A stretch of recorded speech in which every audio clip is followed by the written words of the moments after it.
that, who is the most on the line to you? Is it Hellebuck or Matthews? I think it's Matthews.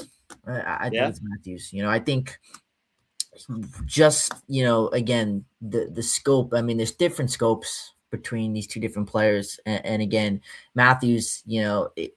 Just all the criticism he gets. In the NHL, he got in four nations. Again, like I said, this is a player who scores 70 goals.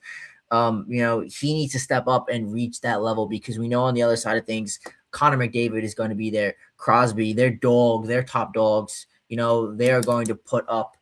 There's no doubt that they will show up in the big moments. So I think Matthews really for US is that player that needs to step up and really lead the charge. And we've seen this. We've seen this in Toronto. We've seen this even here in the Olympics when he steps up. I really do think he is what elevates this team offensively. And I really do think he's a player that's got to step up. Yeah, because if Hellebuck has a rough start to the night, you have other options. I don't want to see Swayman, but you have Swayman. You also have Ottinger. So for Matthews, there is no guy behind him. Matthews is going to be the guy you ride or die with here. As the rounds progress. So I'm going with Matthews. I'm curious to see if you agree with me.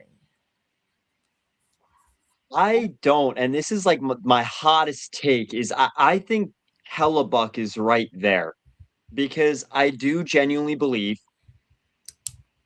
aside from understanding that this is best on best, Austin Matthews, it's funny, like Four Nations really exemplified this conversation. Four Nations, Matthews has three chances, two of them in overtime. Binnington robs him. And Hellebuck surrenders an opportunity because of a defensive breakdown to the world's best player, Connor McDavid. I think you nullify the conversation of best on best and the situations those players were in last year, literally at this time last year. I think Hellebuck is right there, and I think it's not talked about enough. Austin Matthews is voted by his peers as the captain. We know he can score at will. He now leads the team in goals. I think Hellebuck, when we get into the deeper rounds of this, I think the way Team USA is going to have to defeat a team like Canada, if they get there willingly to a gold medal match, is they're going to have to survive some waves at points, survive some of that skill and then counter. And I believe that Austin Matthews can break through in the counter attack. I think the fear is with the goaltender like Hellebuck. Can he be the guy that when it's not like a moment against the best player in the world, when it's a siege of an attack, can he buckle down and survive? I think he's got a lot more on the line than is being credited for. I think it's Matthews and Hellebuck 1A, 1B. I think a lot closer than maybe some other people believe. Yeah, again, I think they're both up there for sure. Especially, I think we're looking at this, or at least I am looking at this, and a lot of other people probably are looking at this through the lens of the NHL as well. But when it comes down to the Yeah. big game, you got to perform and you got to win the big game. And these are two players that have had their fair share of struggles.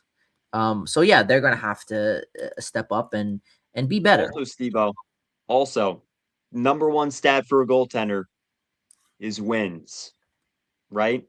Yep. I'm not saying that Austin Matthews he's wearing the C. He wears the C in Toronto. It was given to him after the Tavares handed it off, essentially. The organization made that shift.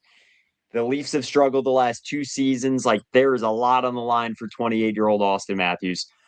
But for a goaltender, it's all about the wins. I mean, anyone on this team, I understand it's about the wins. But when you look back, there are three or four other forwards I think this team needs to count on that if they fail to do their job in their role, Team USA can lose. If Connor Hellebuck alone, I don't think Team USA's defense, I'm very critical of the choices. I think every player that's on that this defensive side of the puck is certainly capable of winning gold. I think for the forward group, they leave Jason Robertson home. That automatically brings up question marks about the construct of this team, right? Where it's well, now maybe guys that aren't goal score, 50 plus goal scorers are now being relied on to score big goals.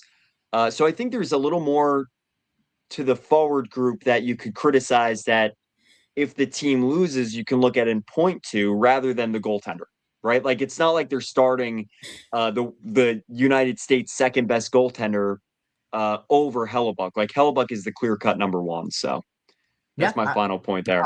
I agree with that.